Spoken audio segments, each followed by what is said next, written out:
ఎవడు ఎక్కడ ఏది పాయింట్ మాట్లాడినా కూడా దాన్ని తీసుకొని మళ్ళా ప్రజల్లోకి తీసుకొని పోయి మళ్ళా అన్నకి యాడ్ డ్యామేజ్ జరుగుతుందో అని చెప్పి మళ్ళా దాన్ని తిప్పికొట్టి మళ్ళా మా అన్న నిలబెట్టుకుంటున్నాం ఏం జరిగినప్పటికీ. మరి ఏంటి 3 రోజుల ముందు సజ్జల రామకృష్ణారెడ్డి గారు అలాగా తేలిపోయి మాట్లాడారు ఒకసారి.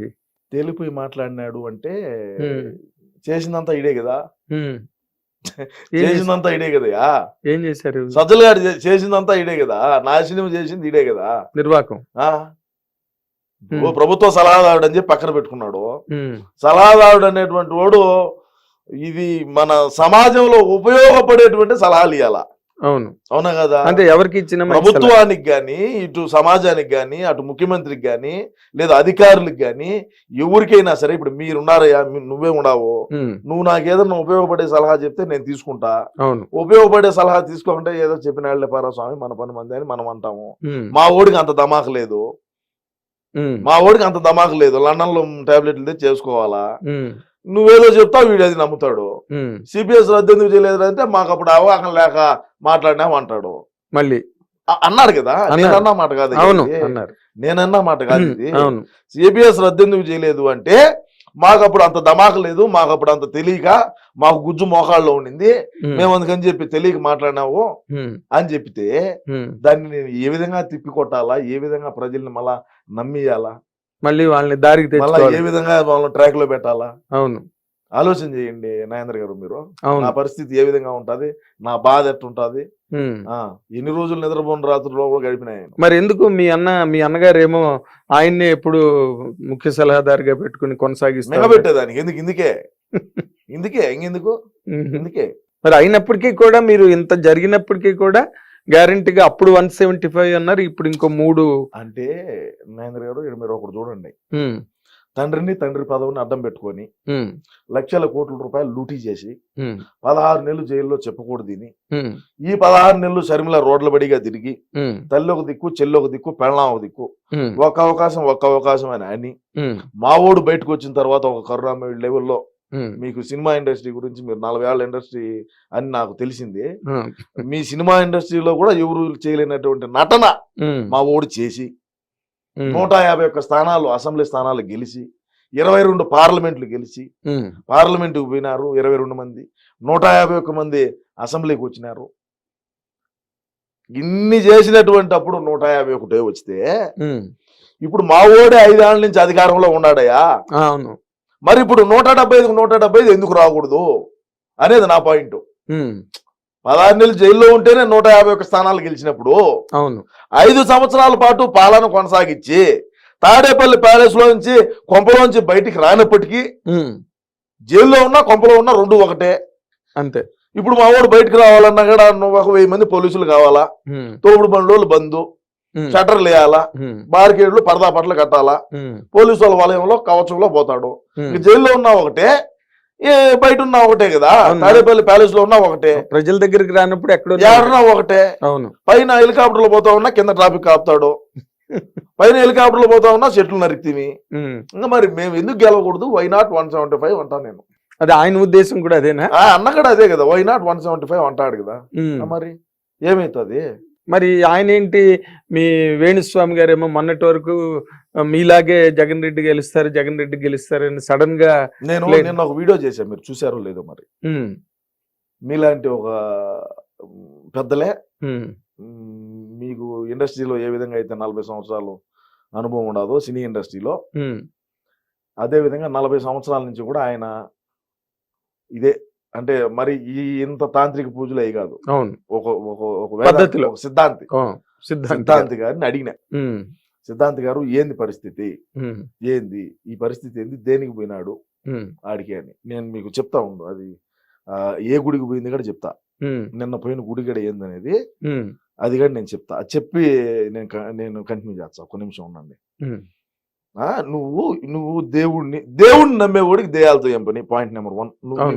మీరు దీనికి సమాధానం చెప్పండి సార్ పెద్దవాళ్ళు. మీరు పని లేదు, దేవుడిని నమ్మేవాడికి దెయ్యాలతో పని లేదు, దెయ్యాలతో ఏమి అవసరమో చెప్పు. చూడియా, సకల శత్రు వినాశనార్థం, సకల శత్రు బాధ నివారణార్థం ప్రత్యేక పూజ నిమిత్తం అస్సాం కామాఖ్య దేవాలయానికి ప్రయాణం. ఇది వాట్సాప్ స్టేటస్. ఎవరిది? వేణుస్వామి. వేణుస్వామిది. చూడండి, నేనేం అబద్ధం చెప్పింది కాదు, సరేనా? అదే విధంగా కామాఖ్య దేవాలయంలో పోయి పూజలు చేశాడు, సరేనా? కామాఖ్య అమ్మ దేవాలయానికి పోయి పూజలు చేశారు. కామాఖ్య అమ్మవారి దేవాలయానికి ఎందుకు పోతారో మీకు ఐడియా ఉన్నదా? బ్లాక్ మ్యాజిక్ చేసేవాడు ఎవడైతే ఉంటాడో వాళ్ళ మ్యాజిక్ లాడ వాళ్ళ ఎంత కలేజా ఉన్నది, వాళ్ళలో ఎంత శక్తులు ఉన్నాయి అనేదాన్ని ఆడ ప్రదర్శించి వీళ్ళకి నెగిటివ్ ఏదైతే ఉంటుందో ఈ నెగిటివ్ ఆడబెట్టి పాజిటివ్ వైబ్స్ తో వచ్చారు బయటికి. మళ్ళా ఓకే, అర్థమైందా? పాజిటివ్ వైబ్స్ వచ్చి ఎదుటోడిని నువ్వు బ్రహ్మాండంగా పాజిటివ్ ఉంటావు, నీలో నెగిటివ్ పెడతారు. ఓకే, నీలో నెగిటివ్ పెట్టి భయాన్ని క్రియేట్ చేసి వీడు అవసరం. అయ్యా ఒక్క మాట నాయన ఒకటి చెప్తా, ఈయన ఎవడైనా సరే పూజారి గాని, సిద్ధాంతులు గాని, వేద పండితులు గాని ఎవరైనా పూజ చేసేవాళ్ళు ఏం పెడతారయ్యా? నైవేద్యం కాదు, హోమగుండం పెడతారు. దాంట్లో వేసే సామాగ్రిలు అన్ని తెచ్చుకుంటారు. ఆవు నెయ్యి, ఆ దినుసులు అన్ని తీసుకొస్తారు. దినుసులు ఏంటియో అన్ని తెచ్చారు, వేస్తారు కదా, జాకెట్ ముక్కలు అన్ని, కొబ్బరి ముక్కలు, కలిశాలు గిలిశాలు పెడతారు. ఈడేం చేస్తాడయ్యా? చికెన్ పెడతాడు, చేపలు పెడతాడు, మటన్ పెడతాడు, మందు పెడతాడు. నువ్వు పూజ చేసుకుంటావు అంటే నువ్వు వైన్ తాగుతావా, విస్కీ తాగుతావా, నా బ్రాండ్ సింగల్ మాల్ట్ తాగుతావా, డబల్ మాల్ట్, జానీ వాకరా, శివాస, గోల్డ్ లేబులా, బ్లాక్ లేబులా, అది ఈడు తాగుతాడు, వాళ్ళకు పోతాడు, ఓడు తింటాడు, ఈడు తింటాడు. తిని ఊళ్ళ పియ్యంతా తిని ఏ విధంగా ఉన్నాడు, వాడు మొఖం చూడు ఎట్టున్నది ఒకసారి. ఈడు మనిషి అయ్యా? ఈడ సమాజంలో ఇట్టోళ్ళు ఎందుకుయా? అవసరమా? బ్లాక్ మ్యాజిక్లు చేసుకునే వాళ్ళందరినీ కూడా సమాజం ఏ విధంగా ఇది చేస్తాను, వెంట తగులుతుంది కదా. మన పల్లెటూళ్ళలో అయితే చూస్తే, పల్లెటూరులో మా రాయలసీమ పక్క అయితే ముందు పక్క ఉండే పూలను 3 రాళ్ళు దుబ్బుతారు. అర్థమైందా? రాళ్ళు దుబ్బినప్పుడు మాట సరిగా రాదు, అవును, తుస్సుపోతాది. ఆ మంత్రం పనిచేయదురా, ఈ పట్టరాండి అని చెప్పి చెట్టు కట్టేసి ముందు పక్క పూలను 3 రాయి తీసుకొని రాళ్ళ దుబ్బి ఆమెను అనిపిస్తారు. ఈడ ఆ వారు తెలంగాణ ఉన్నాయి తిరుగుతున్నాడు హైదరాబాద్ లో. వరి నా కొడుకు లేయి వాడి దగ్గర ఈడి జాతకం, ఈడిది వంకొని ఈడు చూసుకోలేడు, ఈడిదేంది పక్కనోడు చూసి చెప్పేది. ఈడిది కనపడితే కదా ముందు, ఈడు వంగి ఓడి కాలు పొట్టనే చూసుకోమని చెప్పు, మళ్ళీ చెప్పమని చెప్పి పక్కన వాడిది ఏమన్నాను. ఈడిది అంత తెలుసుంటే ఒక్కటి చెప్తా, ఈయన ఎవడైనా సరే ఈడిదే మొత్తం తెలుసుంటే ఈడు పక్కనోడికి ఎందుకు చెప్తాడు? ఈడే బ్రహ్మాండంగా కోటాను కోట్లు సంపాదించి హెలికాప్టర్లు ఆడించే స్పెషల్ జెట్ ఫ్లైట్లు, విలాసవంతమైన భవనాలు, ఫామ్ హౌస్లు అన్ని కట్టుకొని ఉండరా? అవును, పబ్బు పెట్టుకుంటాడంటే ఎవడు నా బ్రాహ్మణ్ కులానికే. బ్రాహ్మణులు అంటే నాకు చాలా గౌరవం. నేను ఏడన్నా మాకు కుల గురువులు ఉంటారు, మా పల్లెల్లోకి వచ్చారు వాళ్ళు, గుంటూరు నుంచి మా రాయలసీమకి వచ్చారు, కుల గురువులు అంటారు వాళ్ళను. మేము వాళ్ళు కనపడితే పాదాలకు నమస్కారం చేసుకుంటాం, వాళ్ళు పైన కూర్చోంటే మేము కింద కూర్చుంటాం. బ్రాహ్మణులు అంటే అట్లా ఉండాలా. ఈ నా కొడుకు ఏంది, వచ్చా నా కొడుకు చిల్లర నా కొడుకు, ఈ మాట ఇచ్చినా కూడా దరిద్రం. మరేంటి అసలు ఆవిడేమో రోజా గారు నాకు తెలుగుదేశం వాళ్ళతో ఏ ప్రాబ్లము లేదు, ఉన్న ప్రాబ్లం అంతా మా వైసీపీ వాళ్ళతో నేను ఎక్కడో మాట్లాడినట్టుగా వీడియో ఒకటి. అవును నాగేంద్ర గారు, వాస్తవమే, వైసీపీ వాళ్ళతోనే ప్రాబ్లం మా పార్టీలో మాకే. ఎందుకంటే 40 లక్షలు లెక్క అడిగితే ఏం ప్రాబ్లం రాదా? ఒక దళితుల దగ్గర నామినేటెడ్ పోస్ట్ కి నువ్వు ఒక మున్సిపల్ కౌన్సిల్ పోస్ట్ కి 40 లక్షల రూపాయలు నువ్వు లెక్క వసూలు చేసినావంటే నువ్వు ఎంతో ఏ విధంగా ఏ రకాన నువ్వు సంపాదించుంటావో. ఇంకేమో పర్యాటక శాఖ మంత్రిని ఇచ్చారు, రాష్ట్రానికి పర్యాటకులు వచ్చేట్టుగా పాలన చేయంటే ఏమో పర్యటనలు చేయబోతుంది. ఆ శేఖర్ మాస్టర్ నేర్చుకొని దుబాయ్ పోతుంది, లండన్ పోతుంది, ఆఫ్రికా పోతుంది, జింబాబే పోతుంది, శ్రీలంకకు పోతుంది, థాయిలాండ్కి పోతుంది. రాష్ట్రాన్ని పర్యాటకులు వచ్చేట్టుగా చెయ్యి. మన రాష్ట్రానికంటే ఏమో పర్యటన చేయబోతుందన్నా, ఏం చేయాలన్నా చెప్పు, ఏం చేద్దాము. అదే విధంగా చూసుకుంటే నగిరిలో ఏం అధికారంలోకి వచ్చిన తర్వాత మా పార్టీ అధికారంలోకి వచ్చాక శాసనసభ్యురాలుగా ఉన్నింది, ఆ తర్వాత మంత్రిగా ఉన్నింది. నియోజకవర్గాన్ని ఏ విధంగా ఆయన అభివృద్ధి చేసిందంటే శూన్యం. 500 లీటర్లు ట్యాంకులు ఉంటాయి తెలిసిన, వాటర్ ట్యాంకులు. ఆ వాటర్ ట్యాంకులు ఓపెన్ చేయని పోతుంది. ఇప్పుడు దళిత వాళ్ళు ఉంటాయి, హరిజన్ వాడ, గిరిజన వాడ, ఇవి ఉంటాయి కదా, వాళ్ళు 500 లీటర్ల ట్యాంకర్ ఒకటి తెచ్చేది, ఒక ట్యాంకర్ నీళ్లు తెచ్చేది, కింద ఊరికే తెత్తున ఒక ఇది వేసేది దిమ్మి మాదిర, దాని మీద ట్యాంక్ పెట్టేది, 3 పక్కల 3 కుళాయిలు పెట్టేది. ఆ కుళాయిలు ఓపెన్ చేయని పోతుంది. ఇది మా బతుకైపోయి, ఇదే పరిశ్రమలు తేవటం, ఇదే అభివృద్ధి చేయటం. నువ్వు అటోళ్ళు నీకు ఓట్లు ఎచ్చరా?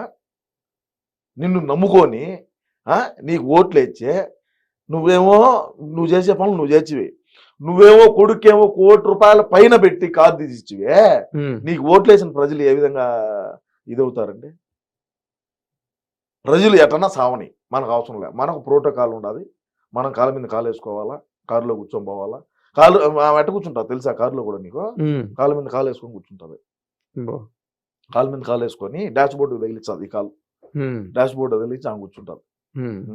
ఆమెను కూర్చుంటుంది. ఇంకా తిరుమలకు సోమవారం వచ్చారా, మంగళవారం వచ్చారా, బుధవారం వచ్చారా, శనివారం వచ్చారా రాండి అంటారు. ఆమె తిరుమలకు దర్శనాలు కింద నుంచి బస్సు పెడతాది. ఒక్కొక్కరికి 20,000 30,000 తీసుకుంటది. కోటాను కోట్లు సంపాదించింది. అన్నగారేమో మైనింగ్ గ్రావెలు ఆ నుంచి వచ్చి ఇసుక అక్రమంగా దాటియటం, అక్రమంగా ఎర్రచందన రవాణా, బార్డర్ దాటియటం. నగిరే కదా, నగిరి దాటితే తిరువల్లూరు ఆడనే పోటీ చేస్తుంది ఇప్పుడు మళ్ళా. తిరువల్లూరు కాట్పాడి ఆ 2 గడ తమిళనాడులో. ఇప్పుడు ఆ 2 గడ ఎవరు సలవమనే ఫండింగ్ చేశాడు. ఇప్పుడు వాళ్ళేమో బార్డర్ దాటిస్తారు, వాళ్ళ పని వాళ్ళది. అన్నగారి సంపాదన అన్నగారిది, ఏమో సంపాదన ఏమది, మొగుడు సంపాదన మొగుడిది. వీళ్ళు యాడ గ్రావెలు ఓనా. నీకు ఒకటి తెలిసిన, తమిళనాడుకి ఒక్క రోజుకి 300 టిప్పర్లు ధరించది గ్రావెలు మట్టి తమిళనాడుకి. ఇప్పుడు నువ్వు అపార్ట్మెంట్ కడుతున్నావు, కింద నువ్వు పిల్లర్లు వేసినప్పుడు మళ్ళా దాన్ని అంతా ఇది చేద్దా, పూడ ఇద్దా, పూడుపు కానీ మట్టి అంతా కొండలే కదా నీకు. నగిరి పుత్తూరు కాడి నుంచి ఆ మొత్తం అన్ని కొండలే కదా, కొండ ప్రాంతం. ఆ కొండకు మళ్ళీ ఇటాచీలు పెట్టి రోజుకు 300-400 లారీలు ఆ రోడ్డు బడిగా పోతా ఉంటాయి. తెలిసిన నీకు? విన్నాను. 300 లారీలు, ఒక్కొక్క ట్రక్ 30,000. రోజుకి ఎంత లెక్క సంపాదించారో వాళ్ళ అన్నగారు అర్థం చేసుకో. మళ్ళా మైనింగ్ కసర్లు ఉంటాయి. మైనింగ్ కసర్లు తెలుసా? జిప్స్ వచ్చేది ఆ ఏరియాలో ఎక్కువగానే ఉంటాయి. ఎందుకంటే కొండ ప్రాంతం కదా. వాటిని ఏమంటారంటే బెనిగిల్ రాయి అంటారు, పెద్ద పెద్ద ఉంటాయి. ఆ కసర్లో వేసినావంటే రాయి అంతా క్రష్ అయిపోయి నీకు చిప్స్ మాదిరి అంతంత ఇవి వస్తాయి అనమాట. ఇప్పుడు రోడ్డు వేసేటప్పుడు ముందు అది దోలుతారు. ఇప్పుడు ఆయన మనం రెస్టారెంట్లోనూ పాడు చూసినామంటే అది పోసుంటారు ముందు పక్క. పోసే ఆ క్రషర్ల వల్ల కూడా వాళ్ళు కన్నా పన్ను కన్నా వీడికి చిస్తు కన్నా కట్టుకుంటా ఉన్నాడు అనుకో. ఇప్పుడు రోజా చారిటబుల్ ట్రస్ట్ అని పెట్టింది. రోజా చారిటబుల్ ట్రస్ట్ ఎవడికో ఒక పూట అన్నం పెట్టిన పాప అయితే పోలేదులే. అన్నా క్యాంటీన్లో పెరిగి దుబ్బినాము చంద్రబాబు నాయుడు పెట్టినట్టు. పేదోడు అన్నం తింటే మాకు నచ్చదు కదా, మేము ఎందుకు పెడతాం అన్నంగినే. రోజా చారిటబుల్ ట్రస్ట్ కు రోజుకి 5,000 లెక్కియాలి మీరు అంటది. ఎవరిని? కసరవాళ్ళను. కసర డైరెక్ట్ ఏమైపోయి డైరెక్ట్ గానే ఇంక మళ్ళీ నడిమితుల బ్రోకర్ చేసేది ఏమే పెద్ద బ్రోకర్. ఇంక మళ్ళీ ఇంక బ్రోకర్ ఎందుక, ఏమే పెద్ద బ్రోకర్ కదా, మళ్ళీ ఇంకెందుకు బ్రోకరు. ఏమే డైరెక్ట్ పోయి కసర కాడికి పోయి 5,000 రూపాయలు నువ్వు నాకు ఇచ్చితే నేను, లేకంటే వాళ్ళ కరెంటు ఇది చేపించాలి, కరెంట్ కట్ చేపించాలి. ఎన్నో కొన్ని 100 మిల్లులు, కొన్ని 100 కసర్లు మూత వేసినారు దీనికి డబ్బు కట్టలేక. ఎందుకు గెలుస్తుంది? ఆడ గెలుస్తుంది. మరి మీ అన్నగారు ఇవేవి చూసుకోరా? ఇవి జరుగుతున్నాయి ఇలాగా డౌన్ ది లైన్ ఇవన్నీ మాట్లాడతావు కదా. ఇంట్లో నుంచి బయటికి రాడి ఆ స్వామి అంటే నువ్వు మళ్ళీ మా అన్నే చూసుకోవడా అంటే. మరి సజ్జల రామకృష్ణారెడ్డి గారు తదితర సజ్జల రామకృష్ణారెడ్డికి రొంత పోతానులా ఆడిగడా. ఇప్పుడు ఎక్కడ ఏ నియోజకవర్గంలో ఎంత ఆదాయం వచ్చినా కూడా సజ్జలకి ఆడికి ఇంతనే పోతుంది. 1% ఓడికి, అన్న పర్సెంటేజ్ అన్నకో, 7% రాష్ట్రాన్ని దీనక్క రేపు రాని 2024లో రాష్ట్రాన్ని పక్క రాష్ట్రానికి అమ్మైనా సరే పోలవరం పూర్తి చేస్తామని కంకణం కట్టుకున్నాడు మా అన్న. అవునా? మన రాష్ట్రాన్ని పక్క రాష్ట్రానికి అమ్మేసైనా సరే పోలవరం అయితే పూర్తి చేయాలని సంకల్పంతో ఉన్నాడు. మరి మీరేమో ఇంత గట్టిగా చెప్తున్నారు. పాము కాటుకు గురవుతారని చెప్పి ఈవీఎం ఎత్తి పగలగొట్టాడు. అలాగా అందుకనా పగలగొట్టింది? ఎందుకని మాకు ఓట్లు పడలేదని. ఈవీఎం మిషన్ పాము దూరింది, ప్రజలు పాము కాటుకు బలైతారే అని చెప్పి ఈవీఎం పగలగొట్టి ఆయన సేవా దృక్పథంతో ఆ పనిచేసి ప్రజల ప్రాణాన్ని కాపాడేటువంటి ఒక పిన్నిలు రాంగ. అంటే మేము కొంతమందిని చంపినాము, కొంతమంది పీకలు కూడా కోసాము, అది వేరే విషయం. కానీ ఆ క్షణంలో మాత్రం ఈవీఎం మిషన్ పగలగొట్టడానికి కారణం ఏంటంటే ప్రజల ప్రాణాలు కాపాడదామనేటువంటి ఒక సేవా దృక్పథంతో ఆయన చేసినటువంటి పని ఈ రోజు హైకోర్టు అప్పీల్ చేసి, హైకోర్టు ఏమో ఎలక్షన్ టయాన్ని దాకా మీరు ఎలక్షన్ రోజు వెళ్ళొచ్చు అని చెప్పింది. మళ్ళీ సుప్రీంకోర్టు ఏం చెప్పింది ఈ రోజే, ఇవాళనే అంత మధ్యాహ్నం 2-3 గంటల క్రితం 2-3 గంటల క్రితం ఏం చెప్పింది, అసలు నువ్వు ఎలక్షన్ కౌంటింగ్ జరిగేటువంటి పరిసర ప్రాంతాల్లో కూడా పోయేదానికి వీలు లేదని సుప్రీంకోర్టు ఆదేశాలు ఇచ్చింది. అవును. ఏమి వ్యవహారాలు మేము చేసిన తప్పేంది? ప్రజల ప్రాణాలు కాపాడుకోవడం అంటే అది కూడా తప్పేనా? అంటే మాచర్లలో తప్పులు జరగలేదని నేను చెప్పను. నిజాలు నిర్భయంగా మాట్లాడేటువంటి వ్యక్తి ఎవడన్నా ఉన్నాడా సీమరాజు. ఒక్కడే. వాళ్ళ తమ్ముడు చేసినాడు అరాచకాలు, ఒప్పుకుంటా. నిండు గర్భిణిని కాలుతో తన్నాడు. కాలుతో తన్ని వాళ్ళు హాస్పిటల్కి పోవాలన్నా కూడా మీరాడికి హాస్పిటల్ పోయేదాన్ని బయట గొళ్ళెం పెట్టుకొని పోయినాడు బేగం వేసుకొని. మళ్ళీ బాధ వేసింది నాకు. తప్పు కదా, మనం వచ్చింది కదా ఒక తల్లి కడుపులో నుంచే కదా, ఈ నా కొడుకులు ఇట్లా చేయటం తప్పు కదా అని చాలా బాధపడినా. కానీ మనం ఏం చేయగలుగుతాం? మరి మీరు ఏమి చేయలేనంటే ఎట్లాగండి? మనం చేయగలేదు, మనం చెప్పగలలేదు చెప్తాము. అన్నేవో లండన్ లో ఉండే ఈ నా కొడుకులా చెప్తే వినరు. ఇప్పుడు వీళ్ళు చెప్తే వింటారా? వినేవాళ్ళు కాదు కదా. ఇప్పుడు అందుకని చెప్పి మాచర్లలో కొద్దిగా మనకు ఎఫెక్ట్ తగిలేట్టుగానే ఉండాలి. బ్యాలెన్స్ గా లేదు. బ్యాలెన్స్ తప్పింది. ఇప్పుడు వాడు రాకపోయా, వాడు వచ్చింటే 2 ఈవీఎంలు అన్న బగల కొట్టుండవు. దాంట్లో తేలు ఉండదు, జెర్రు ఉండదు అని కౌంటింగ్ అక్కడ కూడా జనం ప్రాణాలు కాపాడాలా. దాంట్లో తేలు దూరిందనో లేదంటే జెర్రు, తెలుసా తేలు జెర్రులు ఉంటాయి, అవును, అవి ఏమన్నా దూరినాయని చెప్పి ఇంకోటి బగల కొట్టిండో లేదంటే మళ్ళీ ఎట్టో చేసి ఉండో. మనిషినే ఆడికి బాగుద్ది అంటున్నారు కదా, బ్యాలెన్స్ ఎట్ అవుతుంది? అక్కడ ఇంబ్యాలెన్స్ వచ్చిందంట. ఇప్పుడు మనిషి క్యాండిడేట్ అనేవాడు ఆడికి పోతే దాన్ని ఏదో ఒక విధాన బ్యాలెన్స్ చేయొచ్చు. మనిషి ఆడికి పోయినప్పుడు బ్యాలెన్స్ ఏం చేద్దాం నాయన గారు? అవును, కరెక్ట్. మరి కొడాలి నాని గారు కూడా డల్ అయిపోయారండి. కొడాలి నాని అన్నకు నేనేం చెప్పినా అంటే, మన ఇంటి ముందు పక్క రోడ్డు వేసుకున్నాం మనం గెలుస్తామని చెప్పినా. అర్థం కాలా నీక?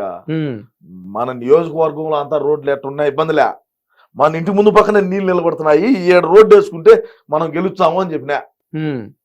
వెళ్ళలేదు. ఇలా ఈసారి 2024 గెలుచానే వేద్దాంలే అంటాడు. గెలుస్తాడు, మరి ఎట్నో పరిస్థితి అర్థం కాదు. కానీ మరి అతను మాట్లాడినప్పుడు అసలు ఎవరు ఏ ఏజ్ తో సంబంధం లేదు, స్థాయితో సంబంధం లేదు. నేను చాలా సార్లు బాధపడిన మాట ఏంటంటే నాయన గారు, చంద్రబాబు నాయుడు గారిని విపరీతంగా మాట్లాడినాడు. అవును, అది నేను దాన్ని ఆ రోజైతే నేను అపీల్ చేశాను. మాట్లాడటం తప్పిది, మాట్లాడకూడదు. రోజు మనమే అధికారంలో ఉండము. ఈరోజు మనం అధికారంలో ఉన్నాము, మనం మన కులానికి సంబంధించి అదే వాళ్ళ కమ్మోళ్ళు కదా, వాళ్ళ కమ్మ కులానికి కుక్కకేసి మంత్రి బిస్కెట్ వేసినాడు. నువ్వేమో తెలుగుదేశంలో ఉండేటువంటి వాళ్ళను నీ ఇష్ట ప్రకారం మాట్లాడుతున్నావు. జగనన్న చెప్పినట్టు కొట్టినారు, తీసుకున్నాము, మా టైం వచ్చాది అన్నాడు. రేపు కన్నా వాళ్ళ టైం వచ్చే మన బతికేంది, ముందుగానే మనకు క్యాన్సర్ అయిపోయా. బసవ తారకం లేకుంటే ఇది ఎప్పుడు చచ్చిపోయిండు. అదే బాలకృష్ణ గారు సేవా దృక్పథంతో వాళ్ళ తల్లి గారి పేరు పెట్టి బసవ తారకం క్యాన్సర్ హాస్పిటల్ మళ్ళీ అక్కడికే వెళ్తున్నారు. ఇంకా ఆడిపోతాడా? ఆడికే పోయేది. బాలకృష్ణ పిఆర్ఓ గారు హరికృష్ణ గారికి ఇక్కడ ఫోన్ చేసి పిన్నాడు. ఓకే, అది బతుకు. కానీ అసలు అడ్డు ఆపు లేదండి. అసలు అలా మాట్లాడాడు ఆయన అందరినీ. వీళ్ళు వాళ్ళని లేదు, మొత్తం చంద్రబాబు నాయుడు గారి కుటుంబంలో ఓకే, రాజకీయాల్లోని ఒకరినొకరు విమర్శించుకోవచ్చు, దుయ్యబట్టుకోవచ్చు, అదంతా ఓకే, అది పార్టీ సిద్ధాంతాలు. మాటలు అనేటివి మనం ఎప్పుడు కూడా లైన్ బార్డర్ క్రాస్ చేసి మాట్లాడకూడదయా. ఇప్పుడు నేను మాట్లాడుతున్నా ఎక్కడైనా సరే, అంటే వాళ్ళు మాట్లాడుంటే నేను మాట్లాడుంటా. నేను మాట్లాడలేదు, నేను పెద్ద ఇది అని నేను చెప్పడం లే. అర్థమవుతుందా? ఇప్పుడు ఆడోళ్ళు కానీ మగోళ్ళు కానీ ఎవరైనా సరే, భువనేశ్వరమ్మను రోజా మాట్లాడినప్పుడు నేను మాట్లాడినా, అసెంబ్లీలో చంద్రబాబు నాయుడు గారిని మాట్లాడినప్పుడు నేను మాట్లాడినా. ఇది తప్పు, మనం మాట్లాడకూడదు అని. తెలుగుదేశం పార్టీ కార్యాలయం మీద దాడి జరిగినప్పుడు మాట్లాడినా. పార్టీ కార్యాలయం మీద దాడి చేయటం తప్పు. నీ పార్టీ సిద్ధాంతాలు నీయి, నా పార్టీ సిద్ధాంతాలు నాయి. ఏదన్నా ఉంటే చట్టపరంగా చర్యలు తీసుకుందాము, లీగల్ గా పోదాము అని చెప్పిన మాట నేను వాస్తవం. దానికి పద్ధతి కదా, లీగల్ గా పో. నువ్వు పో లీగల్ గా, నేను లీగల్ గా పోతా. నీ కాలేజ్ ఏందో నా కాలేజ్ ఏందో న్యాయస్థానం తెలుస్తుంది. ఇంకా మళ్ళీ ఇవన్నీ ఎందుకు? కోర్టులు, చట్టాలు, ఈ పోలీసు, ఈ వ్యవస్థ ఇవన్నీ ఎందుకు? నువ్వు నేను కొట్టుకునేట్టుగా ఉంటే, నువ్వు నేను మాట్లాడుకునేట్టుగా ఉంటే అవును, తప్పు కదా మాట్లాడటం. అవును, న్యాయస్థానాలు ఉన్నాయి కదా, న్యాయస్థానాలు ఉన్నాయి, చట్టాలు ఉన్నాయి, న్యాయవాదులు ఉన్నారు, జడ్జి గారు ఉన్నారు. అవును, మరి ఇంతమంది ఉన్నప్పుడు వ్యవస్థలన్నీ కూడా నీ చేతల్లోకి తీసుకొని నీ గుప్పిట్లో పెట్టుకొని నువ్వు మాట్లాడటం అనేది తప్పు కదా.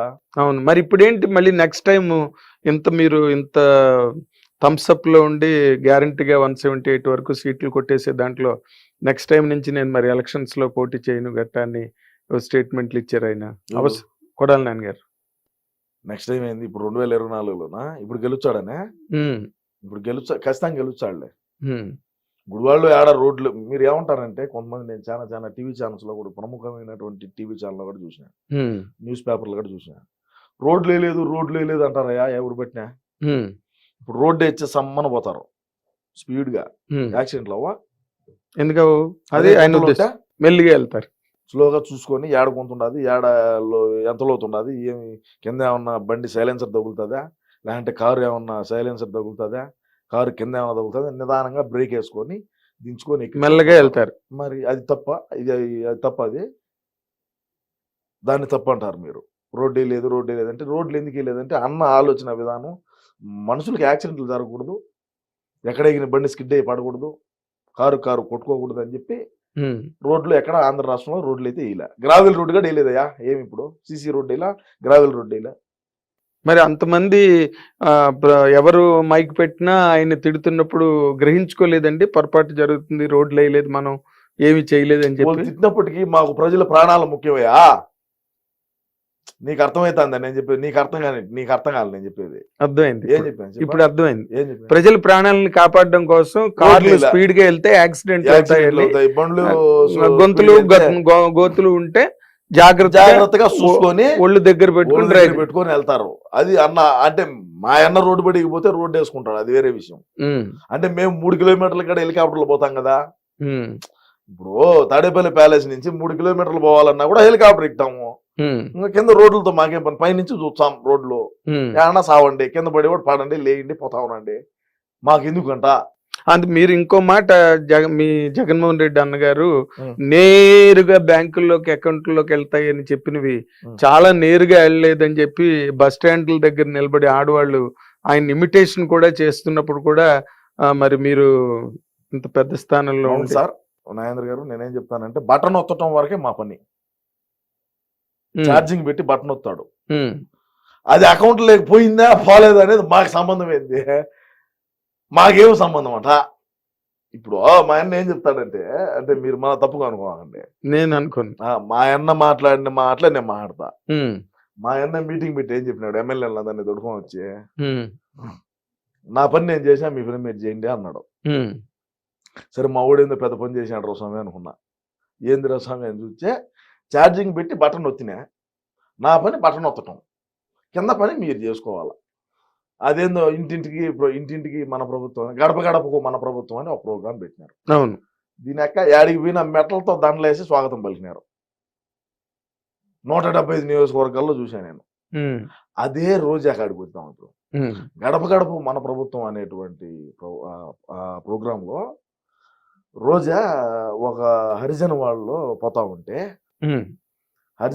పోతా ఉంటే వడమాలపేట దగ్గర ఊరుగిడ, నేను చెప్తున్నా, నాకు బాగా ఐడియా ఉన్నది. వడమాలపేట ఊరు పేరు.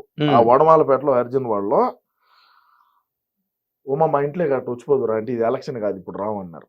ఏంది ఇప్పుడు ఎలక్షన్ కాదు రాము, ఎలక్షన్ కాదు ఇప్పుడు రాము అని ఆ రోడ్డు బడిగా పోయింది. అదే అర్జున్ వాళ్ళకి మొన్న పోయింది.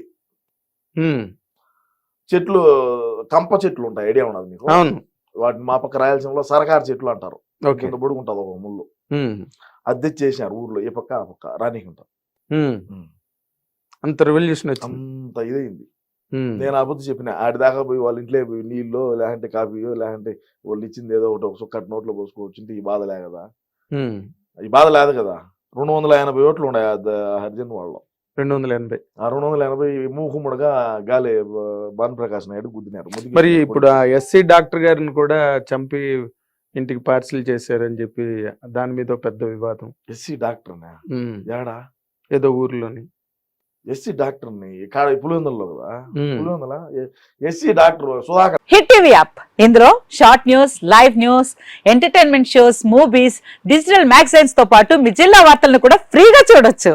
ఇంకెందుకు ఆలస్యం, వెంటనే హిట్ టీవీ యాప్ ని డౌన్లోడ్ చేసుకుని ఫ్రీగా ఎంటర్టైన్మెంట్ పొందండి. Hit TV app, hit TV app, please download hit TV app. Hit TV app ని ఫ్రీగా డౌన్లోడ్ చేసుకుని ఎంజాయ్ చేయండి. మీకు నచ్చిన ఎంటర్టైన్మెంట్ కోసం హిట్ టీవీ యాప్ ని ఫ్రీగా డౌన్లోడ్ చేసుకుని ఎంజాయ్ చేయండి. హిట్ టీవీ యాప్ ని డౌన్లోడ్ చేసుకుని ఆస్వాదించండి, ఆశీర్వదించండి. ఇంతమంది సెలబ్రిటీలు హిట్ టీవీ యాప్ ని డౌన్లోడ్ చేసుకోండి అని చెప్తున్నారంటే ఎంత మంచి యాప్ ఆలోచించండి.